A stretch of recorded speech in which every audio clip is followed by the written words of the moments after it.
Hello YouTube, I'm back again with another video. I'm going to be doing my True Draco deck after the ban list hit, so I can finally be able to review the full potential of this archetype, as well as the unlimited dynamite.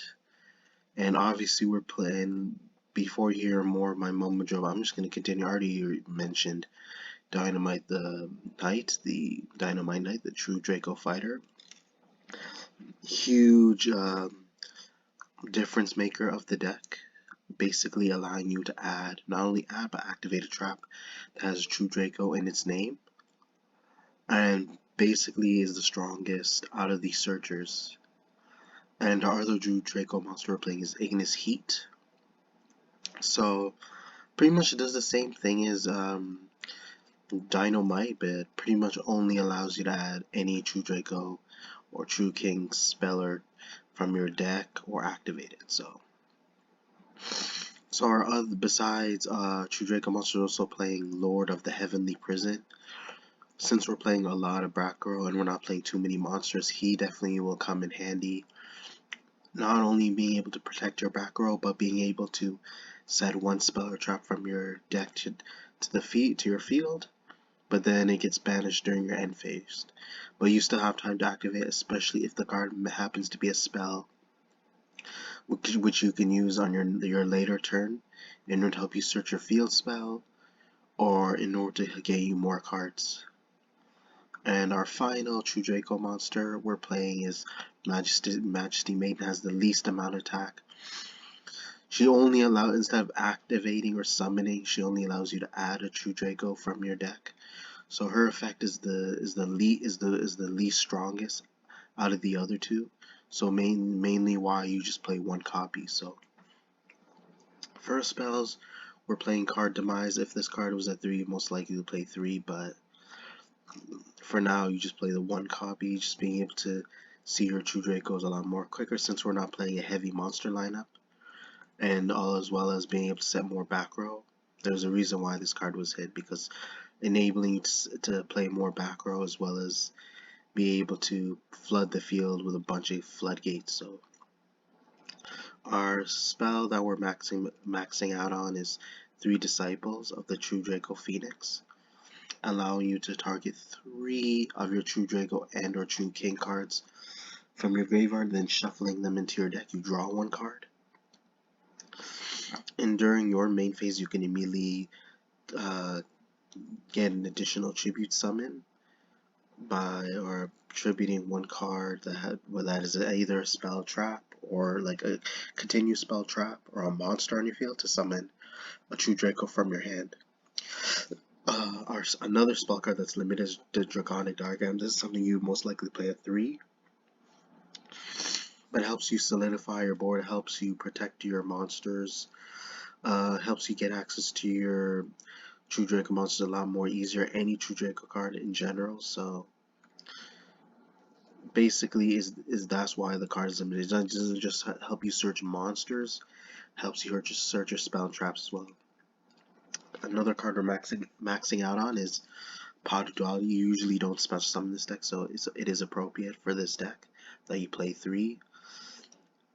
Overall, just being able to look at the top 3 cards of your deck and being able to pick one of them and then shuffling the rest back to your deck is very useful, and then it doesn't prevent you from drawing more cards. So this is why we would choose this over Prosperity. Terraforming, obviously search your Draconic Diagram, even though it's at 1.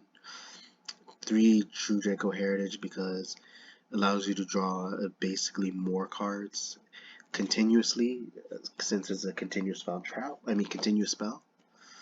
And then on top of that, similar to the True Draco Phoenix, Heritage allows you to gain additional tribute summons. So, and for a back row, we're playing 3 Anti-Spell Fragrance to prevent your opponent from using Lightning Storm, and ways of getting rid of their face down cards. And the thing with True Dracos, like I said before, you can turn this card off by tributing it, summon one of your True Dracos from your hand. Skill Drain, the same thing. Pay 1,000 life points, negate all monster effects on the field. But if you tribute, it would be considered cost, so those cards would be able to resolve. But like it's the same thing, you turn off whenever you feel like it, whenever you have a true Draco monster in your hand. But this ensures the safety of your back row as well as monsters, because they really don't need their effects unless you're just trying to. Because before you even use their effects, you first want to be able to search or activate using your True Draco monster's effects in order to get your spell and traps that have True Draco and True King in their name.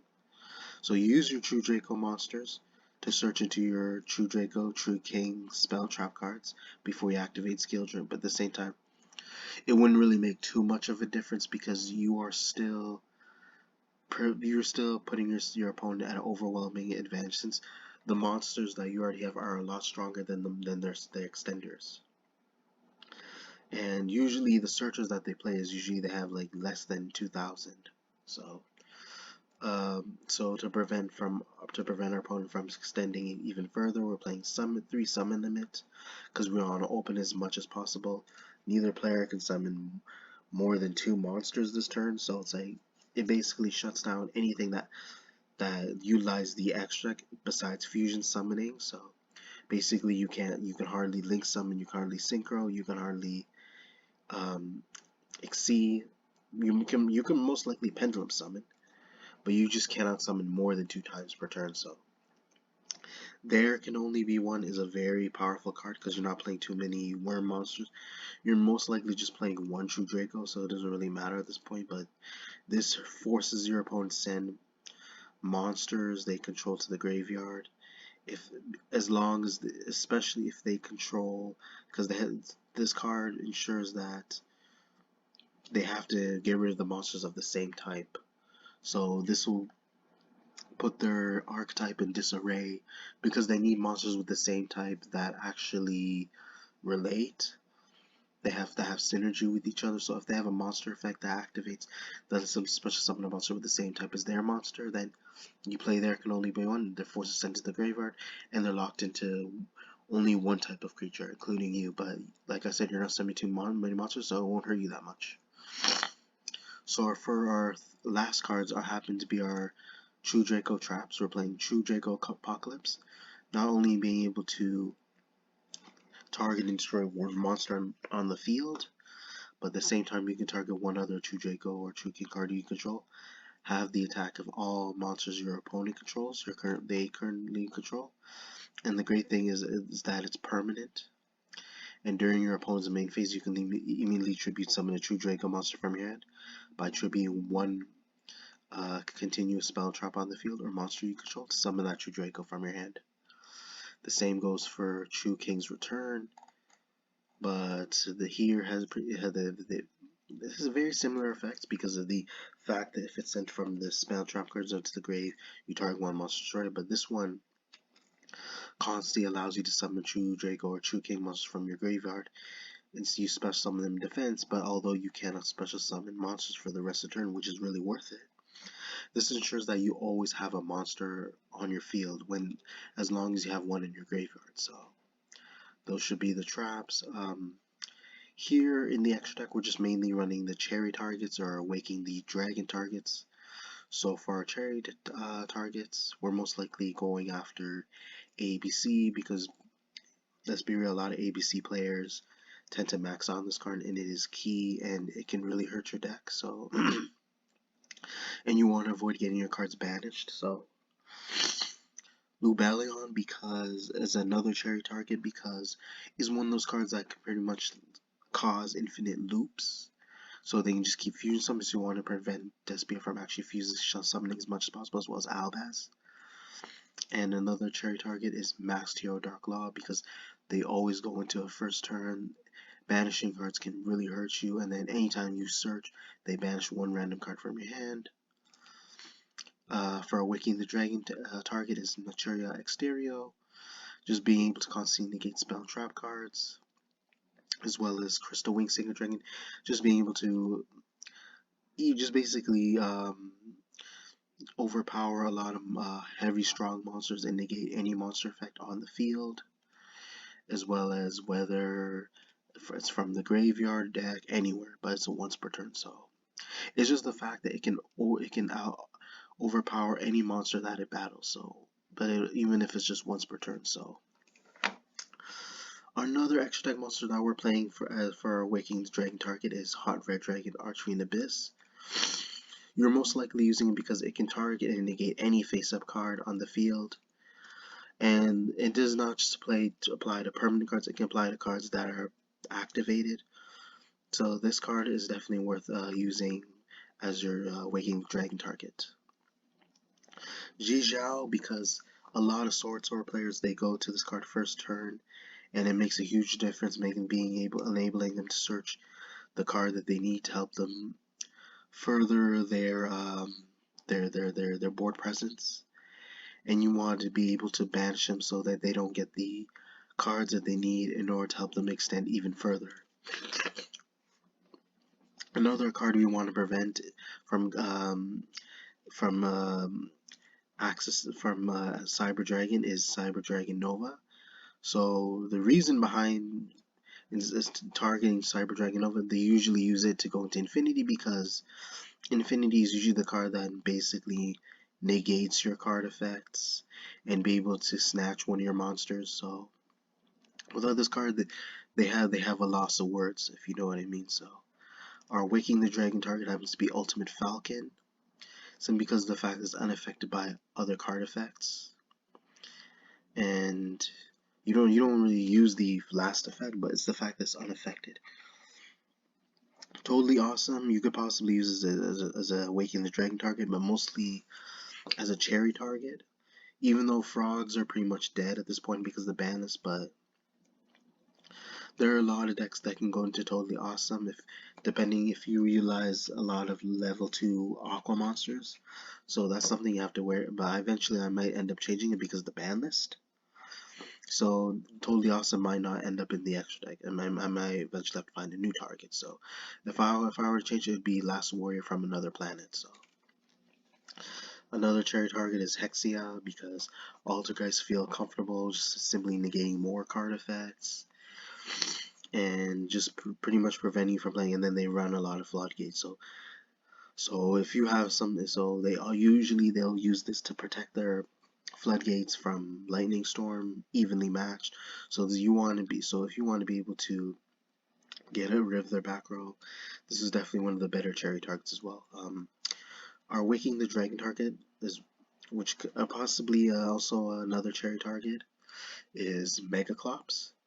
Simply the fact that it's unaffected by other monster effects except XC monsters, has more attack than Ultimate Falcon. Also cannot be destroyed by battle except with an Exceed monster. You can possibly use its last effect, but I don't think that's really the case because I don't wonder you are really gonna have an XC monster in your graveyard. So Isolde, this card is very key because a lot of your warrior decks use Isolde because she's also the main focus. Just being able to search another warrior monster as well as send equipped spells from their deck to the graveyard to summon another warrior monster. And this helps them thin their deck a lot more easier. Just being able to abuse the graveyard. And it's just that one card link. It's just one of those strong link 2 monsters that enables you to get even more. So it allows you to basically +2 basically, and get one card from your hand, one card on your field. So, and if that other monster that they summon with Assault effects happens to be another extender, then then this card will eventually become a problem. So that's why you use this as a cherry target, because you want to prevent that from ever happening. So for you, that you can be able to have a comfortable lead. So for our next cherry target, we're playing Sunlight Wolf because Salamangreats, they feel comfortable with this card. He's not usually the ace monster of Salamangreats, but he's one of those cards that always helps them going first. Just being able to retrieve a fire monster from their graveyard's hand and just constantly retrieve Salamangreat spell trap cards from their graveyard. So this is something that you have to take note of so that you can avoid the card actually from hand looping as well as disrupting your plays over every single turn. So, and our final cherry target is Trouble Sunny because this is heavily one of the most abusable card in Evil Twins. Just being able to banish, send a card from either player, either card from either card on the field, and then just being on all that being able to access any of your live twin monsters, whether it's from your hand, deck, like it's. Let me read this carefully, but it's only okay. My mistake. I misread this wrong, but you could tribute. It has a quick effect. You tribute this card, special summon one kill scale monster, and up to one. It's up to one. So lay a monster from your graveyard, because I don't really pay attention too much to Evil Twins, but I know how borderline, just like infuriating the deck can be, because burning your life and they just keep gaining life. So I know someone that plays this deck, but it's usually that one person I know playing Evil Twins, but not other players. So it is a fact that they are a hindrance. So this card is also one of the reasons why I'm using this as a cherry target, because it's heavily abusable. Just being able to send any card on the field to the graveyard, as well as just because before you get sent to the graveyard, you can just abuse it by tributing it from your field, especially summoning your Achilles skill or Leela from your graveyard, and you abuse using their effects, destroying one, drawing one, and then her effect will come later, so that and then it just helps you get rid of more cards, if you guys get what I mean. But that should be all for the extra deck. But again, I hope you guys enjoyed the video. Be sure to check for more upcoming content later in the future. Be sure to check your notifications, comment, like, subscribe. Thank you.